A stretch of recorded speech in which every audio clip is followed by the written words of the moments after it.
नमस्कार, आप देख रहे हैं 4 PM गुजरात और मैं हूं आपके साथ प्रगति ठाकुर।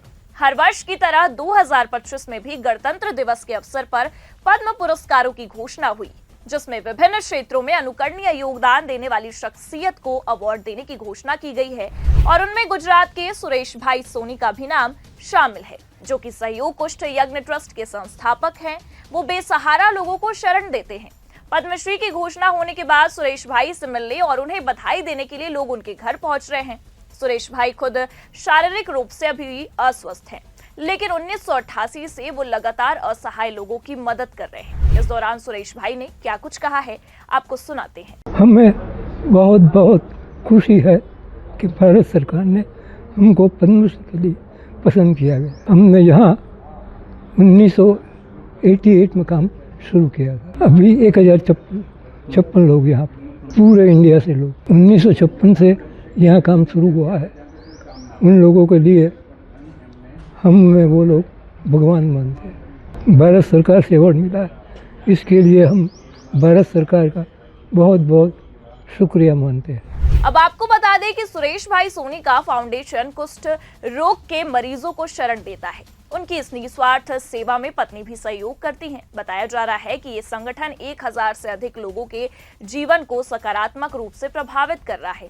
समाचार एजेंसी IANS से बातचीत में सुरेश भाई सोनी ने कहा कि हमें बहुत खुशी है कि भारत सरकार ने हमको पद्मश्री के लिए चुना है। हमने यहाँ 1988 में काम शुरू किया था। अभी 1056 लोग शामिल हैं। भारत सरकार से जो सम्मान मिला है उसके लिए हम बहुत बहुत आभार जताते हैं। अब आपको बता दें कि गुजरात के साबरकांठा जिले में स्थित इस ट्रस्ट की शुरुआत सुरेश भाई सोनी ने 14 सितंबर 1988 को गणेश चतुर्थी के दिन की थी। उस वक्त इस फाउंडेशन की शुरुआत 6 बच्चों के साथ की गई थी। इस फाउंडेशन को 31.75 एकड़ जमीन दान में मिली है। भारत सरकार ने 60 शख्सियत को पद्म विभूषण, 19 को पद्म भूषण और समाज के अलग अलग क्षेत्र में कार्यरत 113 लोगों को पद्मश्री से सम्मानित किए जाने की घोषणा शनिवार को की है।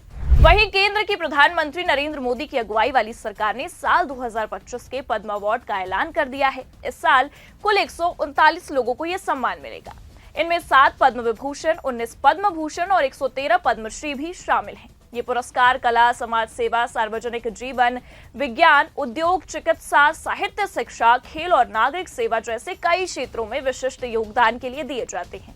इन पुरस्कारों में 23 महिलाएं, 10 विदेशी, NRI, PIO, OCI और 13 मरणोपरांत शामिल हैं। गुजरात की 8 हस्तियों को पद्म अवार्ड 2025 में जगह मिली है। इनमें 1 पद्म विभूषण, 1 पद्म भूषण और 6 अन्य को पद्मश्री के लिए चुना गया है।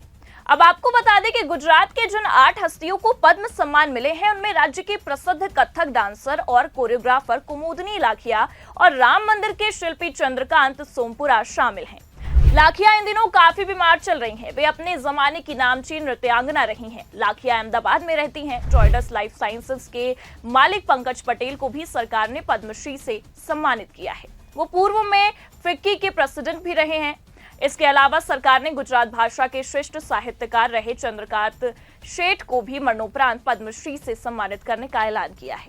परमार लवजी भाई नागजी भाई को कला क्षेत्र में काम के लिए पद्मश्री मिला है। वहीं पद्मश्री सम्मान पाने वाले में गुजराती लेखक और कवि तुषार शुक्ला भी शामिल हैं और उन्होंने 2023 में समुद्री चक्रवात बिपरजॉय से सरकार के शानदार तरीके से लड़ने के बाद PM मोदी की तारीफ की थी। तब PM मोदी ने उनकी पोस्ट पर प्रतिक्रिया भी दी थी। आपको बता दें कि शुक्ला अहमदाबाद के सेंट जेवियर कॉलेज में पढ़े हैं। शुक्ला ने इसके बाद की पढ़ाई गुजरात यूनिवर्सिटी से की है। इसके बाद सुरेश हरिलाल और रतन कुमार परिमू का नाम शामिल है। परिमू कला और सुरेश हरिलाल सोनी सामाजिक कार्य के लिए सम्मानित किए गए। रतन परिमू पूर्व में वडोदरा स्थित महाराजा सयाजीराव यूनिवर्सिटी में प्रोफेसर रह चुके हैं और उन्हें प्रख्यात कला इतिहासकार, शिक्षाविद और फाइन आर्ट्स संकाय के पूर्व डीन के तौर पर जाना जाता है। उन्हें यह सम्मान भारतीय कला इतिहास और सौंदर्य शास्त्र में उनकी अग्रणी योगदान के लिए सम्मानित किया गया है।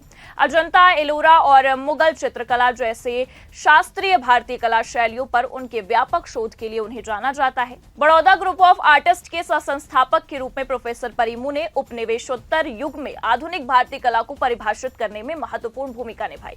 विश्वविद्यालय में प्रोफेसर और बाद में डीन के रूप में उनका कार्यकाल कला इतिहास को कलात्मक अभिव्यक्ति के साथ जोड़ने के प्रति उनकी प्रतिबद्धता से चिन्हित था। ये पुरस्कार कला, शिक्षा और अनुसंधान को समृद्ध करने में उनके जीवन भर के कार्य का उपयुक्त सम्मान है। आपको बता दें कि सुरेश भाई सोनी को सामाजिक कल्याण में उनके महत्वपूर्ण योगदान के लिए सम्मानित किया गया है।